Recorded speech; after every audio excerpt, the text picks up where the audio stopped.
Hola a todos y bienvenidos a Bro Story, el canal con las mejores historias familiares para todos mis bros.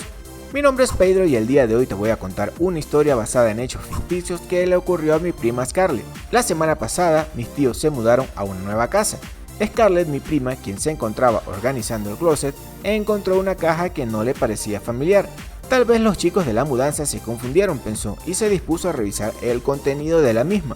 En la caja encontró varios libros que no reconocía. También encontró un diario que no le pertenecía a ella. Se preguntó si el diario era de su mamá y por un momento en su mente se debatió si debía leerlo o no, pero después de pensarlo por unos 15 segundos decidió que debía leerlo. En efecto, el diario pertenecía a su mamá, así que con mucha curiosidad se dispuso a leerlo.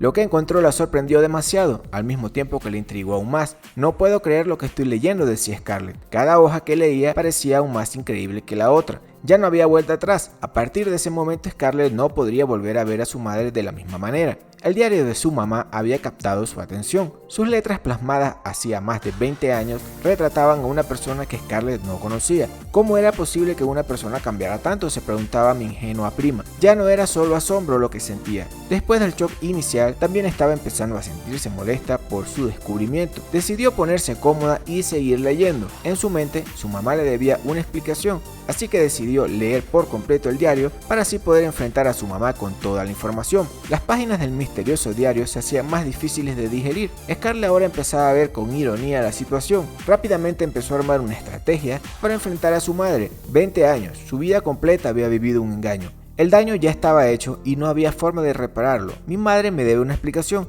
y ya no voy a esperar más, expresó con determinación Scarlett. Ese mismo día las dos se reunieron en la habitación de Scarlett, que no le escondió a su mamá Regan que había estado leyendo su diario. La primera reacción de Regan fue de molestia. No podía creer que su hija había traicionado su confianza al leer su diario.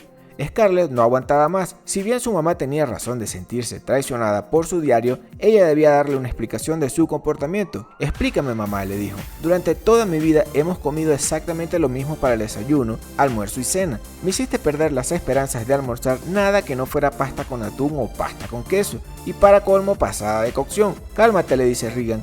No lo entiendes, prosigue. Leí tu diario, mamá, le dice Scarlett. Bueno, si es que se le puede decir diario. Esto es un recetario gourmet de cocina. Resulta que eres una chef. ¿Acaso llevas una doble vida? ¿Por qué nunca cocinas nada delicioso para tu familia? Regan, apenada, le explicó que hacía 20 años había jurado que nunca más cocinaría delicioso. Le explicó a Scarlett que hacía 20 años había sufrido un accidente de cocina que le cambió su vida. Su novio había llevado un cordero para que lo cocinara para su familia completa. Él olvidó decirle que el cordero había estado fuera de refrigeración por más de 24 horas y ella estaba recuperándose de una gripe, por lo que no tenía olfato. Preparó el cordero para la familia completa de su novio, sus papás, sus abuelos, sus hermanos y algunos primos. Todos comieron esa noche sin decir una palabra para no herir mis sentimientos, proseguía. De repente, todos empezaron a vomitar directamente sobre sus platos en la mesa. Algunos hasta explotaron en diarrea. La escena fue tan espantosa que me prometí a mí misma que no volvería a intentar cocinar nunca más. Scarlett le pidió disculpas a su mamá y juntas se fueron a almorzar pasta con salchichas. El fin. Muy bien, esto es todo por hoy. Si les ha gustado ya saben qué hacer. Nos vemos mañana. Pedro out.